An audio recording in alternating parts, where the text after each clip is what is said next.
I was again the first sibling in a very large family to be allowed to go abroad, live by myself, and pursue masters. I think all those experiences really shaped who I am and how my life went forward post that, because it was almost like the system was being broken, and I learned that the system could be broken and we didn't have to fall back to patterns that we felt were safe. I think this idea of change became very important for me, where the only constant in my life was change.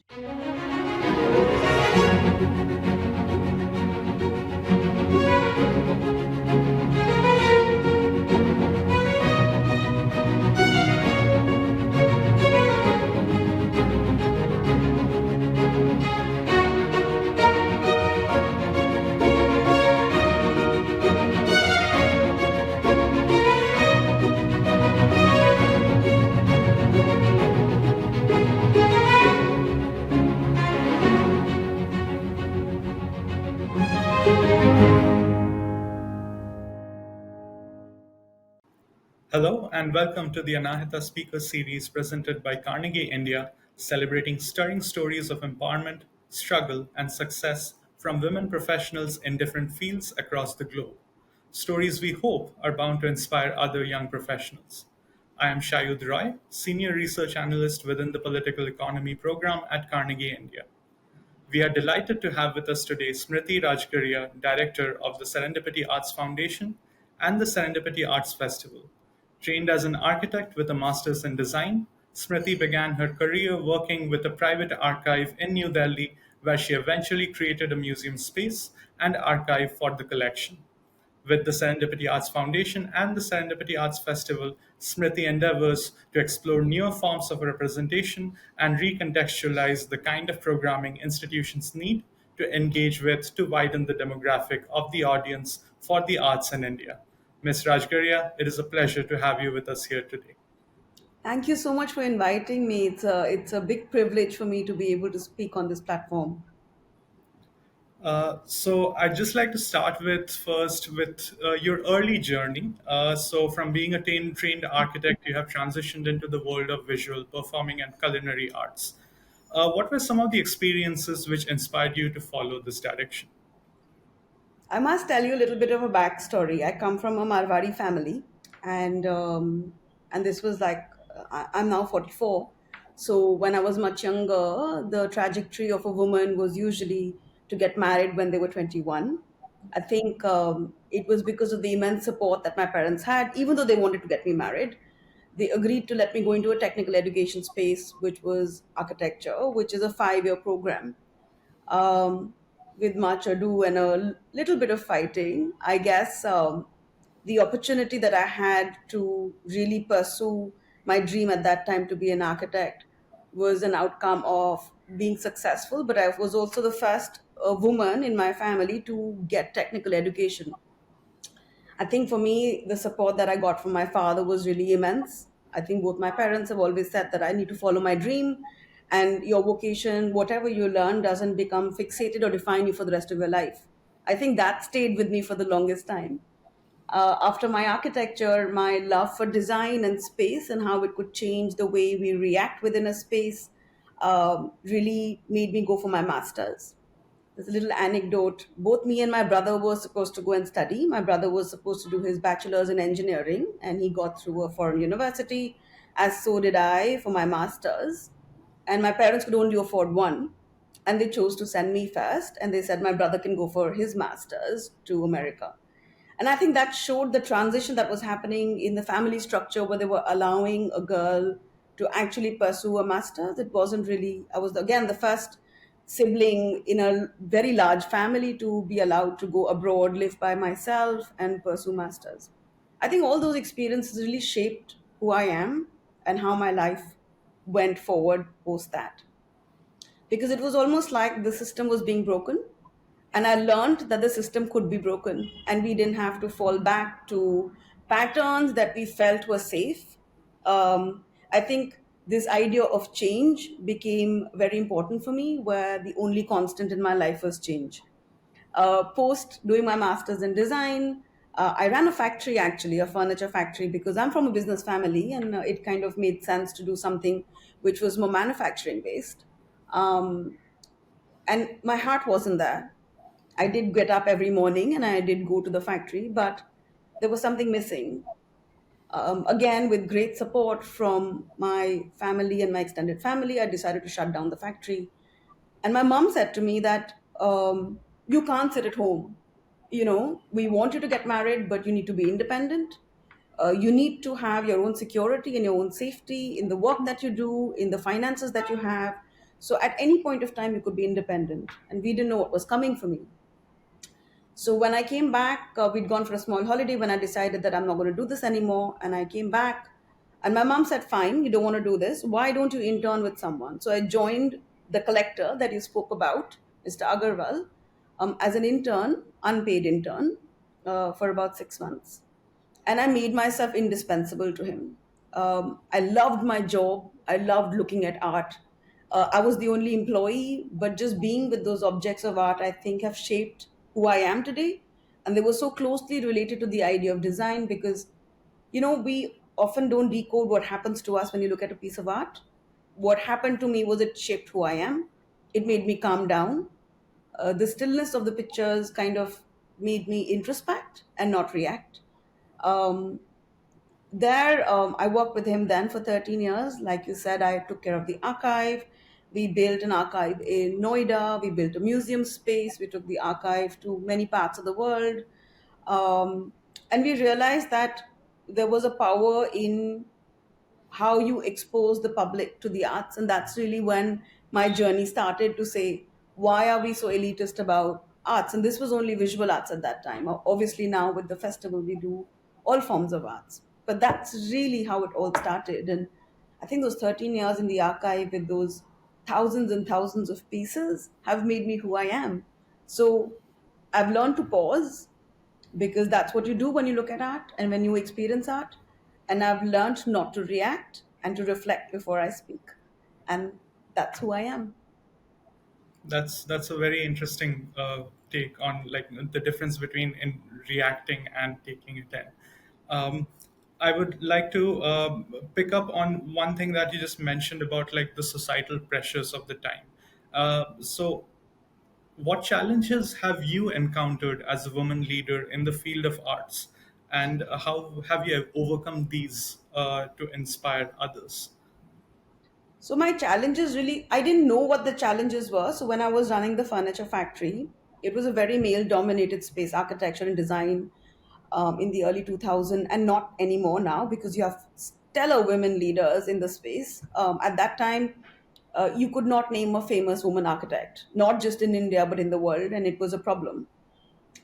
And I didn't realize why the discomfort was happening when I was running the factory, but it was because there was this constant gender based discrimination at all levels, with the people who were making the furniture, with the clients, with the people I was dealing with. But I couldn't identify it at that time. I identified it much later in life. And for that, I must thank the two mentors I've had. One is Mr. Agarwal from the archive, who gave me the confidence to say that if you're doing things in the right manner and you genuinely believe in it, you need to fight for it. And the same thing happened with Mr. Munjal, who's a founder patron for Serendipity Arts Foundation, where he's mentored me and empowered me to make my own mistakes, and given me the strength to say, hey, if it's your mistake, own up to it. And it's not the gender of these two men that matter, it's their attitude. um, I've had great women influences in my life, and we often forget that our mothers struggle a lot more than business people. They have societal pressures, they need to essay a role in society that we today cannot fathom. With large families and Marwari families, I think it teaches you a skill of diplomacy, it teaches you a skill of resistance and persistence. And those are the things I picked up. So many things that my mom did in her general life have added to my success. And so the biggest joke sometimes in office is that I mention my mom a lot. But there are things that she's done and said that I can bring ties into the foundation, that keep us young, that keep us inventive and experimental. And it also teaches us how to save. So I think these three influences help me deal with the societal pressure. um, Life is not devoid the gender imbalance, I must say, but there are ways to counter that, and I think that's the important learning here. So, specifically from the perspective of art, uh, what advice would you give to other women in the field, in this field, to for the future of how they can get involved, how they can engage with the art sector in India? The art sector is slightly fractured, because there is limited public jobs. The private initiatives are coming up now. As you know, there's the Nita Ambani Center that's come up. Kiran Nadar is making a center, and so there is a lot happening. But becoming a cultural leader needs a little bit of tweaking. I mean, I had the opportunity to learn on the job. Not everyone could potentially get that opportunity. My advice would be to jump into it and to make a lot of mistakes, because that's the only way to learn. Unfortunately, pedagogy for cultural leaders is very weak in the country at this point. So I cannot recommend a course that they can do. But there are lots of courses around leadership and women which are now available online that have helped me. So I can only speak by experience. As and when my office was expanding, like we started with 3 people and now we're at almost 35, there was a struggle to manage. I think it's a lot to do with people's management. In the art sector, you're dealing with the artist, you're dealing with the gig workers. So it's how do you formulate individual relationships with them? And some of these leadership courses online are great to support with that. Um, and the last thing to say is to see, look, absorb, travel if you can. Otherwise, the internet is your world now. Absorb a lot. Like, see what you like, see what you don't like, make opinions about aesthetics. I think that's really significant. Your personality is defined by what you see.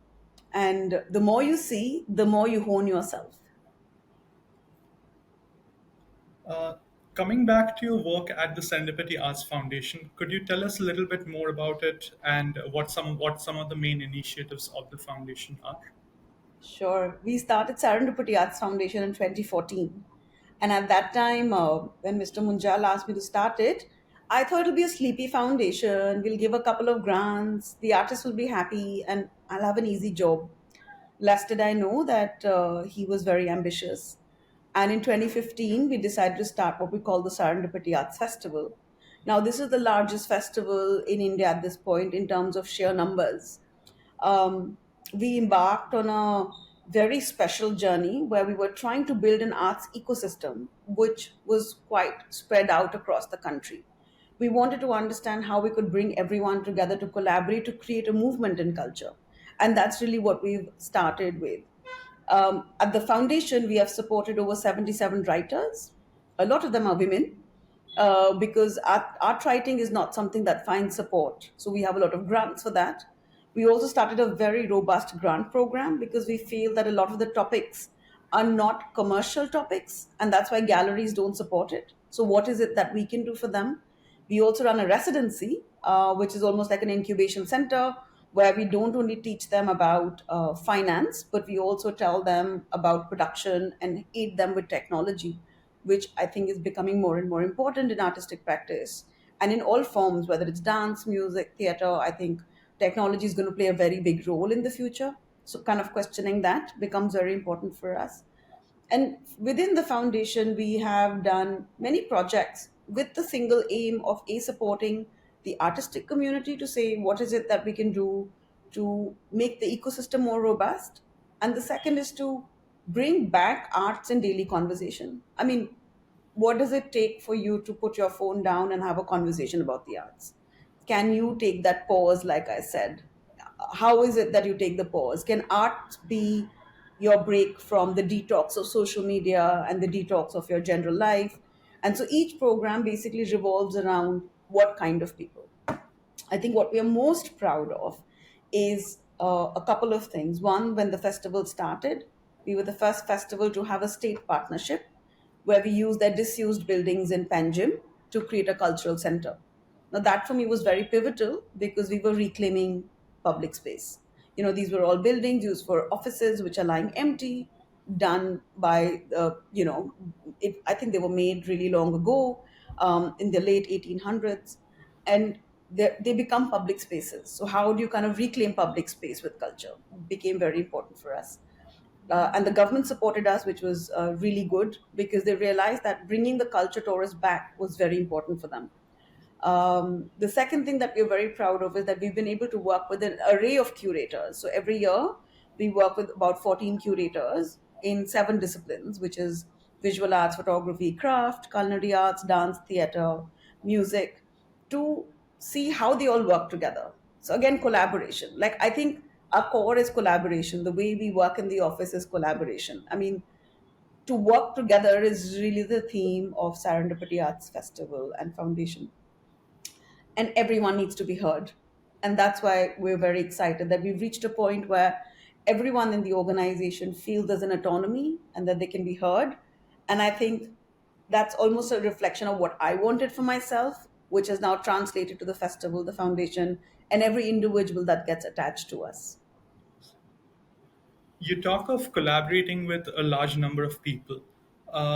Could you talk about some of the organizations that you tend to collaborate with and what you have learned from these collaborations?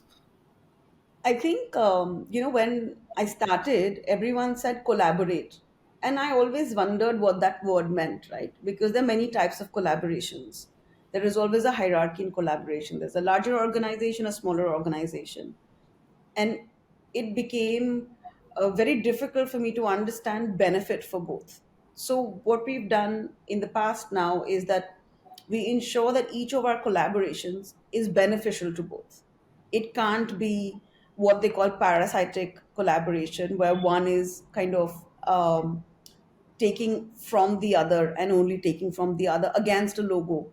We have collaborations with embassies, we have collaborations with international cultural organizations, we collaborate with smaller foundations, we collaborate with larger foundations. And for each collaboration, I think it's very important to understand what both bring to the table.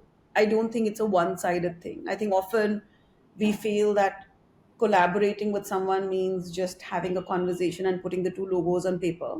And I think that's something that we don't do anymore. It's taken us a while to develop the model. Um, we have worked with people like Bookworm who work with children. We work with Access for All who work with inclusivity and diversity. We work with Artex who did our impact study. So we work with KPMG for an impact study. So we've kind of worked across a spectrum. They don't have to be from the arts, but we all talk about the arts. So whether it's children, what about them in the arts? If it's KPMG, what about impact in the arts? If it's about the British Council, what about arts in the UK and India? So the question is always the arts, but the collaboration, I hope, is always equivalent, irrespective of the hierarchy. I hope that answers your question. Sure, sure, sure. So you mentioned about the fact that the government has been helping out also in its own way.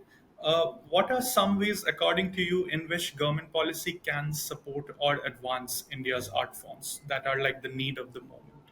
I think one of the most important things for what we have learned as a model is that festivals garner a lot of credibility.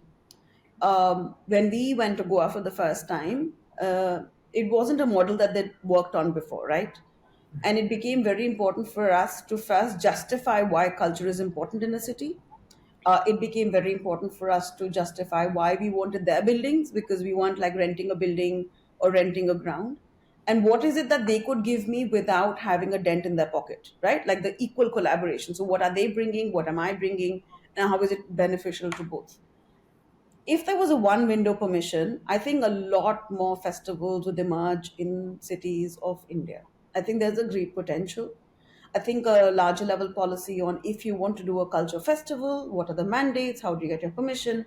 I think currently we look at 50 permissions, fire, safety, women's safety. I mean, there are great policies in the country. I mean, I didn't even know that There was something called a pink force in Goa that looked for women and children. But last year they contacted me and they said, hey, we're going to park outside your festival and you come to us with a grievance. That I didn't know about it. So if there's a one window portal where I know what the government offers as safety, as security, and as permission is for a festival a director, it becomes very, very simple. Festivals actually have the capability of bringing back economies to the state, and we've proven that with Goa. The amount of money, the tourists. I'll just give you a small example. When we went to Panjim in 2016, there were about two places to eat. Now Panjim is a gastronomical wonder. People actually travel to Panjim from North Goa and South Goa to actually do what they call a taverna hop, because parts of Panjim have become so active with nightlife. um, I mean, growth can be seen in positive and negative. We look at the positive for this conversation. And that has changed the economy of Panjim. And so, if this was easy for other people to do in other states, um, I mean, it could really change the nature of many things in the country. It's very interesting the what you said about like every city needing its own culture, and that the government has an incentive and a role in promoting and connecting that culture to that city. Um, so let me then talk about the Serendipity Arts Festival and some specifics about how you made it a success and what your future ambitions are with regards to the festival. You know, the first year when we went to the festival, we were eight women. And I remember the first conversation. I don't know if I should be telling you this story, but well, we'll see what happens. I went to the cop station to get permissions, and the guy looked at me and said, "Bring the man from your office to talk to me." And so I told him, "But there isn't anyone else. It's only me." Um, from that day till today, he's my best friend in Goa. I think what we've changed with the festival is what is my achievement is that I've empowered every individual in the organization, especially women, to do jobs that were never meant for women. We all do our lazening ourselves, and I think that that's very proud for us. I think the success lies in that. When we go into Panjim, we are an empowered group of individuals who want to do good. I think the intention shows. The first year when we did the festival, it was chaos. So I thought I'm going to lose my job. Mr. Munjal was on ground. His family was there. All my artists were there. Everyone was facing some issue with the cab or the flights. We had never done anything like this before. None of us had done a festival because it's not a job that you get. And so we came back in Jan, really disheartened, and we were all sitting together. We were like, "Hey, so what do we do next with our lives?" And Mr. Munjal said, "I want to come for a review." So he came to the office, and he said, "Well done." And we were all amazed, and we were like, "Well done for what?" And he was like, "It was phenomenal." And we were like, "It wasn't phenomenal for us. We cried every day, and we're not embarrassed about crying. I cry in front of everyone." And he was like, "Why did you cry?" And I was like, "We were paddling really, like, very strongly." And he said, "Nobody saw that. We saw the peaceful duck floating on the water, and we did not realize how hard you paddled underwater." And we said, "Oh, so we can do this." And he said, "Hey, let's plan for the next one." And then the next one. And I think the success came from the fact that we were willing to put ourselves out there to make it happen. Honestly, I mean, programmatically, I can talk about it till the world comes to an end. But that's really the crux of why it works, because each one of us in this organization is like, we're going to make it happen. It doesn't matter what the parameters are.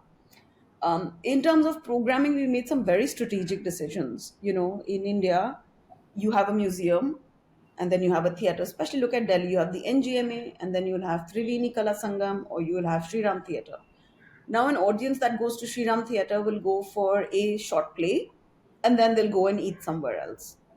And we realized that we'll never be able to induct a new audience. Anyway, there's a limitation of programming in the city.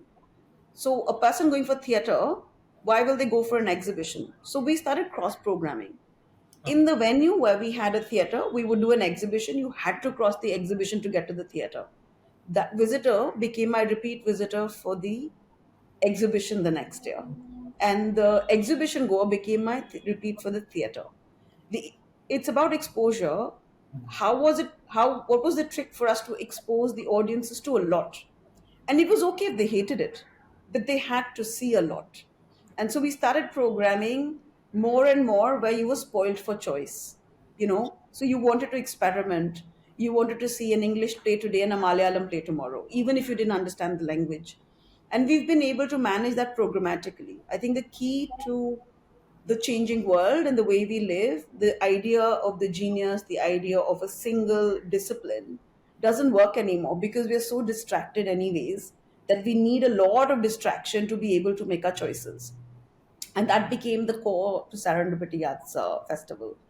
I think the other thing that we did, which was quite successful, I must say, is to induct a very large volunteer army. The word spreads at a different level. Our volunteers are who run the festival. 8 people cannot run a festival where we get so many lakhs of people.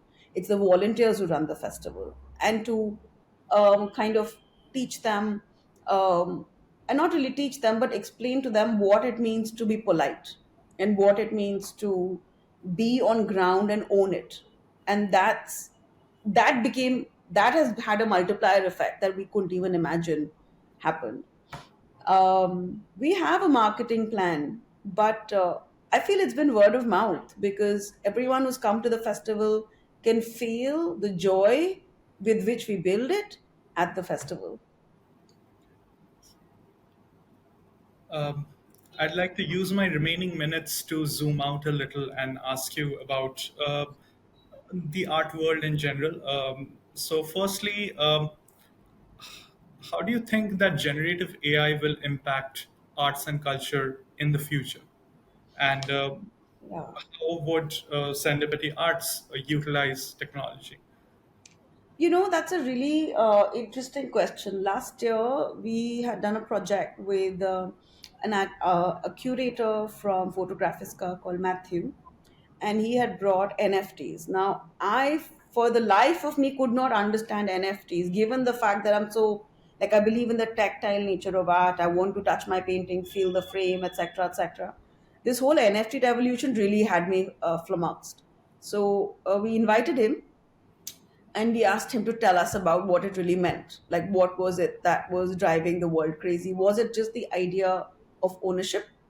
Was it just the idea of luxury? Or was it beyond that? Because it's great that an NFT is selling for so many million pounds, but then what does it do for the art world?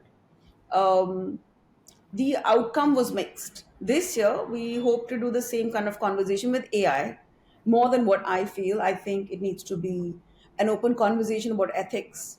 There is a whole system of writing which will change with AI.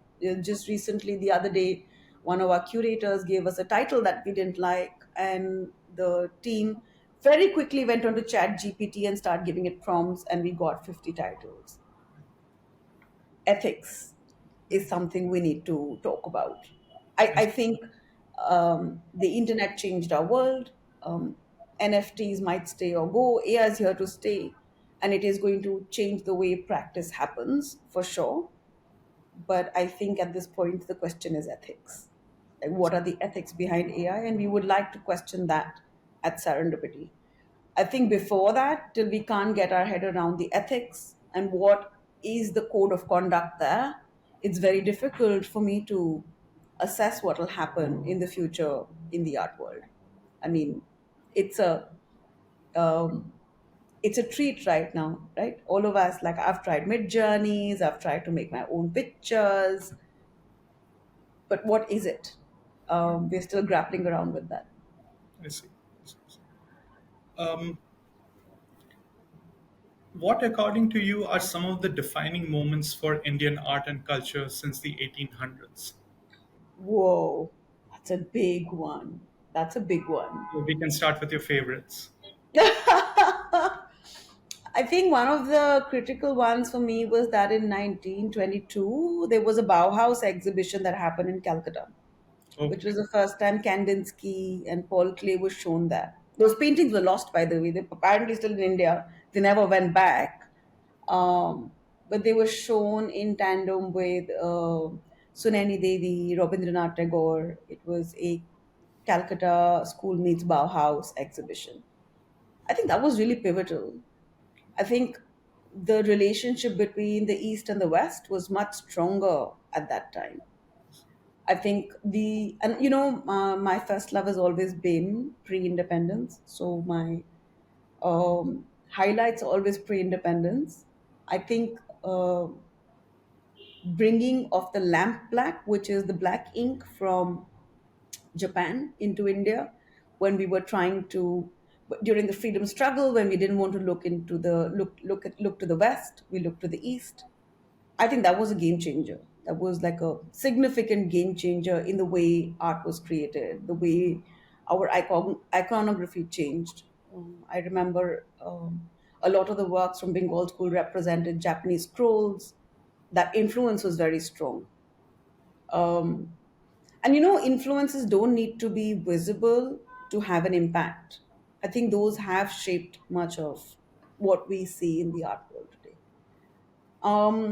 After that, the progressive arts group coming together was very big. I mean, we all know about the bigs, the MF Hussains and the Razas. I think they really changed, and the influence of the West was so strong. Like sometimes you could look at a Souza and say it's a Picasso, and sometimes you could look at a Hussein and draw parallels to other Western masters. But that linkage became very clear,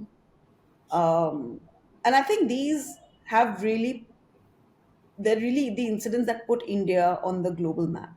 But I think we need a really big event to really put South Asia on the global art map. And those events, I think the Kochi Biennale starting in 2012 was fabulous. I think they were another pivotal event to bring together a very large number of artists globally to Kerala.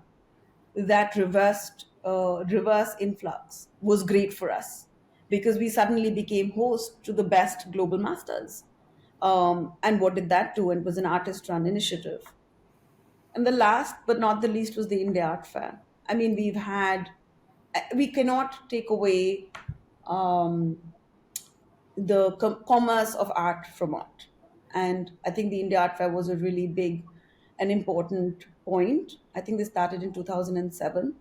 And initially, everyone was like, hey, it's a buying selling platform. What does it do for artists? But, business teaches us that there is philanthropy and there's business. And you might say that they're separate, but actually they're not because one feeds the other. And we need to be cognizant of that. Okay, to close off, I'd just like to ask about the pandemic and the because almost every aspect, and particularly the arts, theaters, etc., were affected due to the pandemic, and it brought changes to every industry and field around the globe. How did the field of arts and culture, and particularly serendipity arts, evolve in the past 3 to 4 years? And what changes, what permanent, lasting changes did it bring to you, how you operate uh, at the Yeah. foundation or at the festival? We get asked this a lot because we stayed afloat for 2 years. When the pandemic hit, I was very concerned on whether we will be able to pay salaries. There was no funding available, and Mr. Munjal was very kind to keep us afloat. Um, but we were all in such a dark space. I think we all lost someone. Especially Delhi was a nightmare. What the festival and the foundation did was it kept us afloat individually. We found purpose in reinventing the festival for a digital platform. So I think the pandemic hit, we all went into lockdown on the 20th of March. Our office was closed. And on the 15th of April, we did a online festival where we aggregated content from around the world saying, hey, for the first time, the world is in the same problem everywhere. So let's celebrate together. We're all streaming things. Why don't we look at what we're doing together? That December, we realized that we weren't an OTT platform. And all our performing artists were really struggling because gig workers didn't have work. There was no assembly, and assembly is the key to arts, right? You enjoy arts when you've got people next to you because you bounce off their energies, and suddenly you're sitting on the laptop looking at something where your WhatsApp comes or the doorbell rings or your dog barks and you get distracted, so you can't give your focus. So we decided to do something called the Serendipity Arts Virtual, where we said, what if the internet was your site?